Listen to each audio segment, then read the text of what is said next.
UT में corona मरीजों की तादाद में लगातार इजाफा देखा जा रहा है।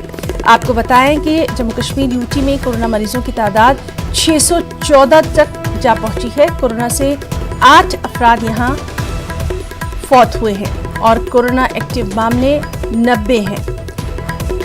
कश्मीर में मुकम्मल लॉकडाउन पर अमल किया जा रहा है। दुकानें और तिजारती दफातर मुकम्मल तौर पर बंद हैं।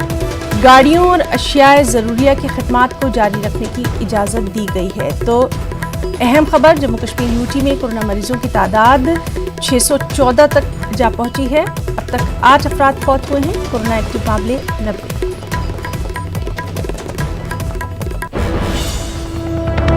और वहीं बिहार के वज़ीर आला नीतीश कुमार आज वीडियो कॉन्फ्रेंसिंग करने वाले हैं। इस मीटिंग में गैर रियासतों से बिहारी बाशिंदों को वापस लाए जाने पर तबादला ख्याल किया जाएगा। सभी महकमों के सेक्रेटरी, सदर, आईजी, डीआईजी, डीएम और एसपी इस मीटिंग में मौजूद रहेंगे। बिहार में तेजी से फैल रहे कोरोना की रोकथाम पर भी बातचीत होना है। आगे आने वाले चैलेंजेस का सामना करने के लिए तैयारियों का भी जायजा लिया जाएगा और नई मुश्किलों से निकलने पर भी तबादला ख्याल किया जाएगा। और दूसरी रियासतों में फंसे लोगों को वापस लाने की इजाज़त वज़ारत दाखिला की जानिब से दी गई है। ऐसा कयास लगाया जा रहा है, मांग भी की जा रही है कि गैर रियासत में फंसे तलबा और मजदूरों के लिए स्पेशल ट्रेनें चलाई जाएंगी। खुद बिहार के नायब वज़ीर आला सुशील मोदी ने स्पेशल ट्रेनें चलाने की मांग की और बिहार हुकूमत के पास बसें न होने की बात भी कही। इसी के बाद वज़ारत दाखिला ने वाज़ेह कर दिया कि बसों के जरिए ही लोगों को वापस लाया जा सकता है, जिससे साफ जाहिर है कि फिलहाल कोई स्पेशल ट्रेनें नहीं चलेंगी।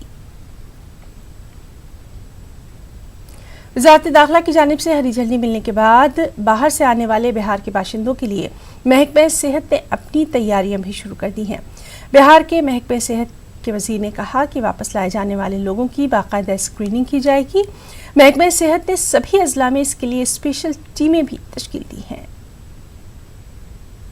स्वास्थ्य विभाग ने पूरी तैयारी की हुई है कि हमारे बिहार के जो भी भाई बहन बिहार में आएंगे उनको जो यहाँ पे आने के बाद उनकी स्क्रीनिंग करनी है या जांच करानी है, तो उसके लिए हमने जिलावार अपना टीम बना लिया है और उसकी रचना तैयार कर ली है। संख्या ज़्यादा है, जो बिहार से बाहर के छात्र हैं, मजदूर हैं या फिर अन्य लोग हैं, तो उसको लेकर विशेष टीम का गठन निश्चित रूप से एक अनुमानित संख्या के आधार पर ही योजना बनाई जाती है और स्वास्थ्य विभाग ने जो योजना बनाया है अनुमानित संख्या के आधार पर ही बनाया है।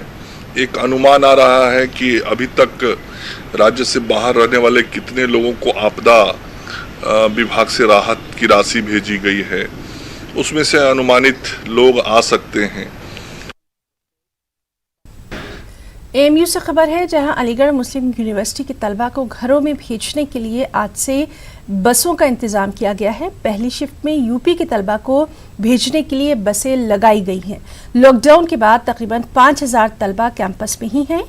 1000 के करीब तालिबात भी अकामती हॉलों में मुकीम हैं। यूनिवर्सिटी इंतजामिया का कहना है कि अलीगढ़ में कोरोना तेजी से फैल रहा है और ऐसे में तलबा का यहाँ रहना ठीक नहीं है।